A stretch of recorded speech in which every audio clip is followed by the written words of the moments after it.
ஆதியாகமம் 19 கர்த்தர் மோசேயும் ஆரோனையும் நோக்கி, கர்த்தர் கற்பித்த நியமப்பிரமாணமாவது பழுதற்றதும் ஊனமில்லாததும் நுகத்தடிக்கு உட்படாததுமாகிய சிவப்பான ஒரு கிடாரியை உன்னிடத்தில் கொண்டு வரும்படி இஸ்ரவேல் புத்திரருக்கு சொல்லுங்கள். அதை எலாசர் என்னும் ஆசாரியனிடத்தில் ஒப்புக் கொடுங்கள்.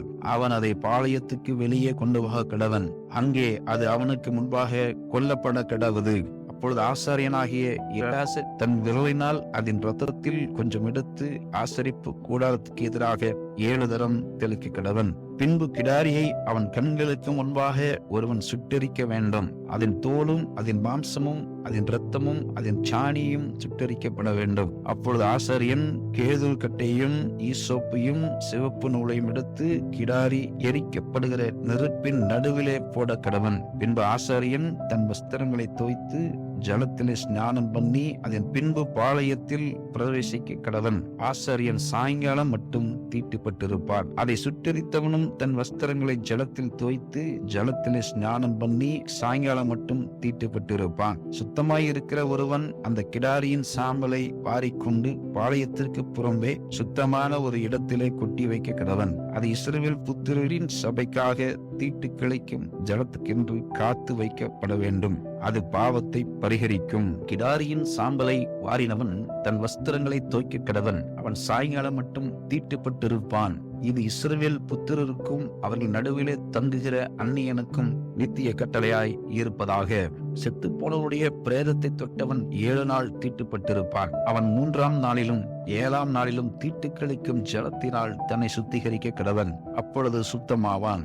3ஆம் நாளிலும் 7ஆம் நாளிலும் தன்னை சுத்திகரிக்காமல் இருப்பான் ஆகில் சுத்தமாகான். செத்தவனுடைய பிரேதத்தை தொட்டும் தன்னை சுத்திகரித்துக் கொள்ளாதவன் கர்த்தரின் வாசஸ்தலத்தை தீட்டுப்படுத்துகிறான். அந்த ஆத்துமா இஸ்ரவேலில் இராமல் அறுப்புண்டு போவான். தீட்டு கழிக்கும் ஜலம் அவன் மேல் தெளிக்கப்படாததினால் அவன் தீட்டுப்பட்டிருப்பான். அவன் தீட்டு இன்னும் அவன் மேல் இருக்கும். கூடாரத்தில் ஒரு மனிதன் செத்தால் அதற்கடுத்த நியமமாவது, அந்த கூடாரத்தில் பிரவேசிக்கிற யாவரும் கூடாரத்தில் இருக்கிற யாவரும் 7 நாள் தீட்டுப்பட்டிருப்பார்கள். மூடி கட்டப்படாமல் திறந்திருக்கும் பாத்திரங்கள் எல்லாம் தீட்டுப்பட்டிருக்கும். வெளியிலே பட்டயத்தால் வெட்டுண்டவனையாவது செத்தவனையாவது மனித எலும்பையாவது பிரேத குழியையாவது தொட்டவன் எவனும் 7 நாள் தீட்டுப்பட்டிருப்பான். ஆகையால் தீட்டுப்பட்டவனுக்காக பாவத்தை பரிகரிக்கும் கிடாரியின் சாம்பலிலே கொஞ்சம் எடுத்து ஒரு பாத்திரத்தில் போட்டு அதன் மேல் ஊற்று ஜலம் வார்க்க வேண்டும். சுத்தமான ஒருவன் ஈசோப்பை எடுத்து அந்த ஜலத்திலே தோய்த்து கூடாரத்தின் மேலும் அதில் உள்ள சகல பனிமுட்டுகளின் மேலும் அங்கே இருக்கிற ஜனங்களின் மேலும் தெளிக்கிறதுமல்லாமல் எலும்பையாகிலும் வெட்டுண்டவனையாகிலும் செத்தவனையாகிலும் பிரேத குழியாகிலும் தொட்டவன் மேலும் தெளிக்க கடவன். சுத்தமாயிருக்கிறவன் தீட்டுப்பட்டவன் மேல் 3ஆம் நாளிலும் 7ஆம் நாளிலும் தெளிக்க வேண்டும். 7ஆம் நாளில் இவன் தன்னை சுத்திகரித்து தன் வஸ்திரங்களை தோய்த்து ஜலத்தில் ஸ்நானம் பண்ணி சாயங்காலத்திலே சுத்தமாயிருப்பான். தீட்டுப்பட்டிருக்கிறவன் தன்னை சுத்திகரித்து கொள்ளாதிருந்தால் அவன் சபையில் இராதபடிக்கு அறுப்புண்டு போவான்.